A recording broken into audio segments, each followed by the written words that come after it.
What is going on with the YouTube fishing crowd today? Out on the Tennessee River, I've been fishing and not doing so great. If you saw my other video, you saw I rescued somebody today. But I joked with those guys. I said, if there's any karma, I'm gonna get on this bank right here, or any kind of like justice in the world, I'm gonna catch a big fish. And instead, I got a huge wind knot in my Ned rig rod. So I'm gonna show you a way to fix your line on your spinning rod and to alleviate some of the twist. I don't know exactly where I saw this. I'm kind of stealing it from somebody out there in the internet world or on TV. I think maybe even Bill Dance had something about this, and I've done it for a long time, but I'm about to leave and go home. You can see it's kind of getting dark out. Of course, I got my sunglasses on, so it's actually pretty well daylight without those, but it is getting a little later. I'm gonna show you what I do, and it seems simple, and you can do this with a boat or a kayak, or if you have enough current, you can do it from the shore. All right, so first we're going to do, and I'm gonna go over what we're going to do first, and then I'll actually do it. So you can see I got my braid. I'm gonna let this line just kind of go out in the water, and holy goodness, I just can't do anything without a tangle or a mess today. Let that line go out in the water.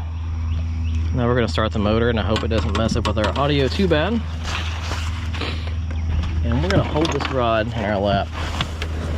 You know what I'm actually gonna do to keep down on the noise interference? Please, trolling motor. So we're gonna put this on a decent speed. We can come up here and you can see it even better.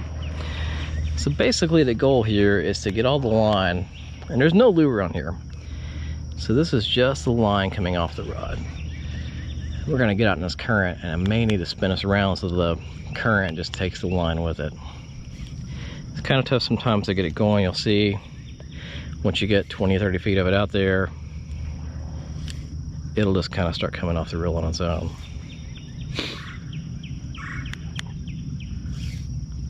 By the way, I'm rocking the Minn Kota Tarova still. If you saw my review video on how it might be the best deal if you want spot lock on your trolling motor. You do, by the way, you do want spot lock on your trolling motor. I can't imagine life without it. So we're gonna get this line out. You see I keep twitching it. Now we should have enough out. There it goes. It's just coming off of there on its own mostly. And after this high vis, I think this is maybe 15-pound test Suffix braid for my Ned rig, and I put a 8, sometimes 10-pound test fluoro leader on that. Basic goal here, like I said, is just to get pretty much all the line off the rod out into the water. And you can do this faster if you use your big motor, but that would make a lot of noise, and I want you all to be able to hear what I'm talking about. It's amazing how buoyant this braid is that's further down on the reel. I guess it has no water in it at all.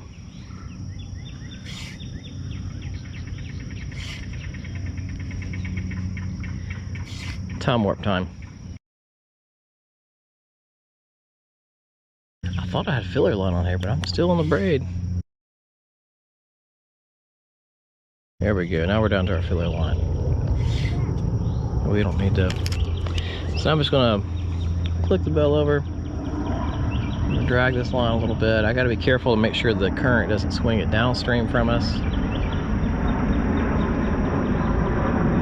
Make a big tangled mess.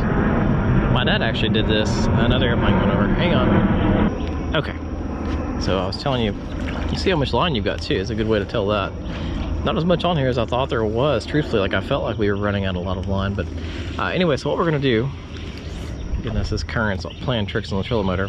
And put the rod tip down on the water like so, and reel it on there. And there's actually quite a bit of tension on this line, just from the friction in the water. And you can drag this behind the boat a little while too if you really have a lot of tangles, and that will help slowly work some of those twists out of the line. As you can see, it is going on nice and smooth.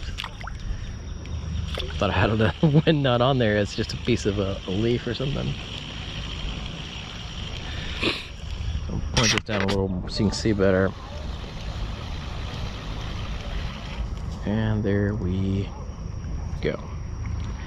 So should be pretty much like new. Honestly, I never do it, and I should, is after putting new line on, do that, because that lets the line just move freely however it wants and go into your rod.